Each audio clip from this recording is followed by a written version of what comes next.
Good morning. It's Moto Manila here, and today nandito tayo sa Motostrada. So may inaantay lang tayo yung unit natin, and discuss natin today nga pala kasi yung request sa atin before na RFID. Remember, paano daw ako nakakapasok ng expressway, wala akong RFID and wala ng cash lane yung ibang pinupuntahan ko. So ganito lang siya. I think it's worth investing in when the feeling is mutual, when both parties are really excited. And ayun nga.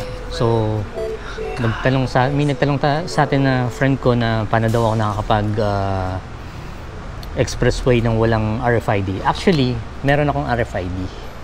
Yung 450SR ko, may sticker siya ng RFID before, and unfortunately, nagkaroon ako ng problem doon sa windshield, so I have to replace it.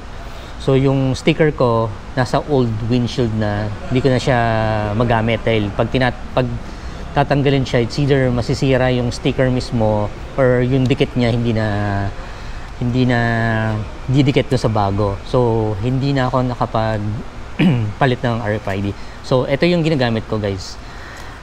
Dalawa siya, both north and south to. So kung familiar kayo, si Easy Trip and Auto Sweep. So yung top card ang ginagamit ko para makapasok na expressway. So tinatap lang siya, meron siyang box doon to tap your card. So pag nagpakabit ka ng RFID, may kasama siyang card. So Easy Trip and Auto Sweep. So sa likod niya nandun yung account number nyo. So mag-download lang kayo ng app to check your balance as well. And ayun nga,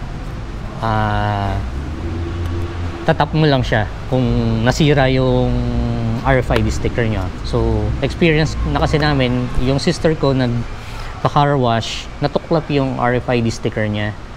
So hindi niya napansin na natanggal dun sa headlight niya. So nagpalit siya ng RFID. So pwede naman, kung nasira yung sticker nyo, pwede kayo magpa-replace. Babayaran nyo lang yung initial load nyo ulit. So kukuhanin nila yung luma nyong card and papalitan nila ng bago together with the new sticker. So sa mga magtatanong, paano naman yung load namin kung may load? So yung load nyo from old RFID nyo, mag-ano rin siya, ita-transfer do sa bago. So medyo matagal lang yata kasi yung sa sister kinabot yata ng 1 month bago niya nakuha yung load niya do sa old Finalo up lang niya ng finalo up. Pero nalilipat. Huwag kayong mag-alala kung may load pa yung nyo.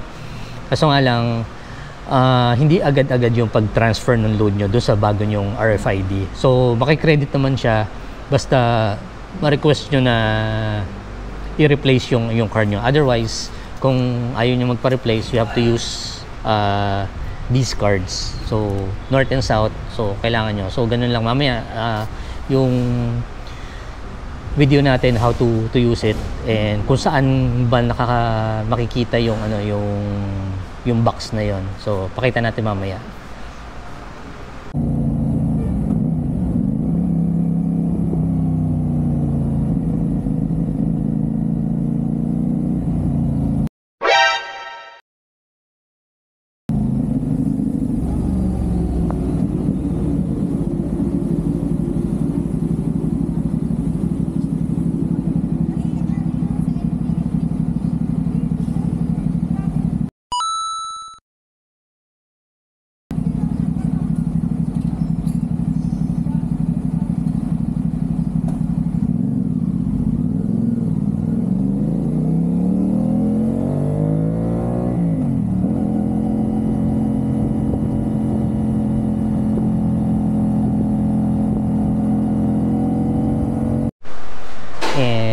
We are back. So ayun nga, all you have to do is to tap yung card nyo for your RFID, kasi hindi lahat ng toll gates ngayon is pwede na yung cash, and I heard na yung iba na apprehend kasi nga walang RFID. Pero kung gusto niyo rin magpa-install na, doon na rin mismo sa toll gate. And I recommend na kumuha na rin kayo ng RFID. Less hassle kasi yung cash,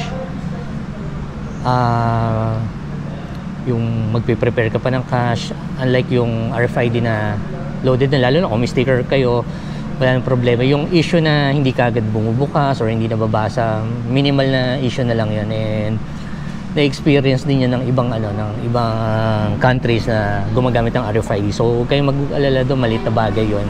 Pero less hassle kung naka-RFID kayo. So again guys, sana na liwanagan kayo doon sa ganitong scenario, yung mga walang RFID sticker. So all you have to do is use your card. So don't forget na ilagay ito sa wallet nyo or ilagay doon sa bag na lagi nyo ginagamit pagka bumabiyahe kayo or mapa-motorcycle or kotse. Better kung nakakotse kayo, ilagay nyo sa kotse nyo. Pero kung nagmo-motor kayo, the best is your wallet na lang siguro, or your bag na lagi yung ginagamit. Saka the best kung ano yung bag na ginagamit nyo if you're using a car or a motorcycle, mas best siguro kung doon nyo ilalagay para hindi nyo makalimutan. Kasi kung kasi makalimutan nyo, wala kayong sticker, lagot, pwedeng magkaroon ng aberya.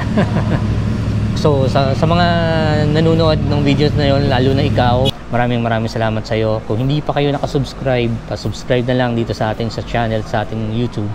Saka follow nyo na rin ako sa Instagram, TikTok, and Facebook. So again, Mitz Moto Manila here.